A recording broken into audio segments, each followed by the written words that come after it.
नमस्कार माझ्या बालमित्रांनो, मी प्रियंका पाटील माझ्या लर्न विथ प्रियंका 1992 या यूट्यूब चॅनल मध्ये तुमचे मनापासून स्वागत करत आहे।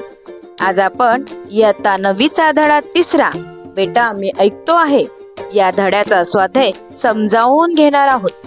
प्रश्न क्रमांक 1, योग्य पर्याय ओळखून वाक्य पूर्ण करा।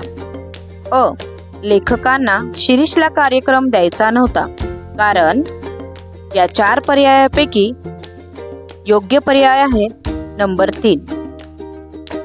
प्रश्न क्रमांक आ, लेखकांना आजपर्यंत बसला नव्हता तेवढा धक्का बसला कारण या 4 पर्यायापैकी उत्तर आहे 12 वर्षाचा मुलगा शांतपणे वाजवत होता। पर्याय क्रमांक 1। प्रश्न क्रमांक 2, आकृतिबंध पूर्ण करा।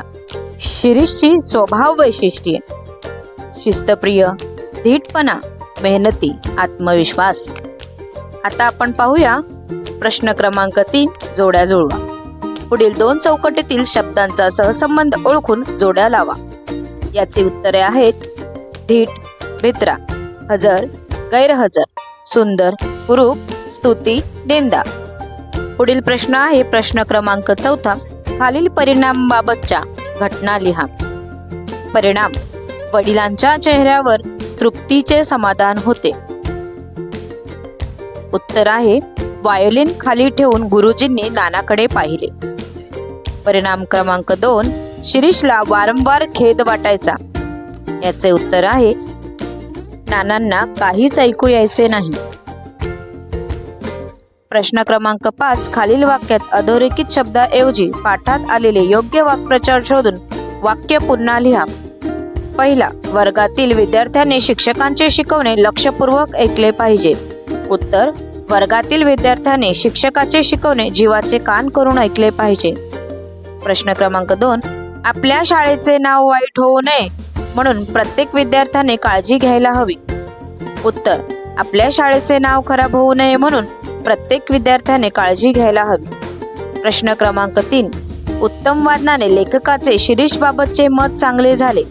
याचे उत्तर आहे उत्तम वादनाने लेखकाचा शिरीषबाबतचा ग्रह चांगला झाला। प्रश्न क्रमांक 6, खालील शब्द व त्यांचे अर्थ यांच्या जोड्या लावा।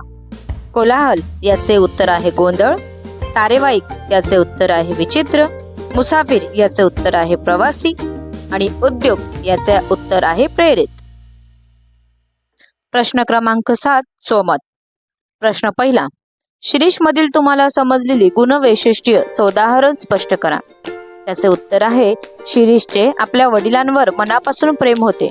केवळ त्यांचा आनंद मिळावा म्हणून त्याने वाद्यवादन शिकण्याचे कबूल केले।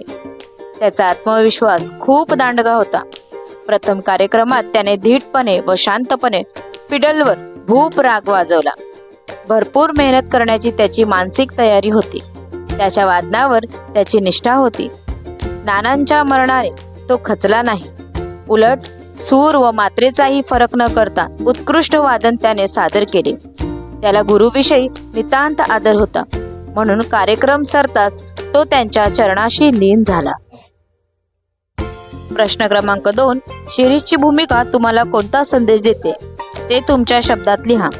एखादी कला आत्मसात करायची असेल तर तन मन एकाग्र करून निष्ठेने कार्य करायला हवे। उच्च आत्मविश्वास व अपार मेहनत याची सांगड घातली तर तुम्ही कला संपादन करण्यात यशस्वी होता। आवडीचे रूपांतर निष्ठेत व सरावाचे रूपांतर प्रेमात झाले की कलेची सिद्धी प्राप्त होते। हा संदेश शिरीषची भूमिका आपल्याला देते। अशाच नवनवीन व्हिडिओज पाहण्यासाठी माझ्या चॅनलला लाईक करा, शेअर करा, सबस्क्राईब करा आणि अजून काही प्रश्न विचारायचे असेल तर कमेंट करा।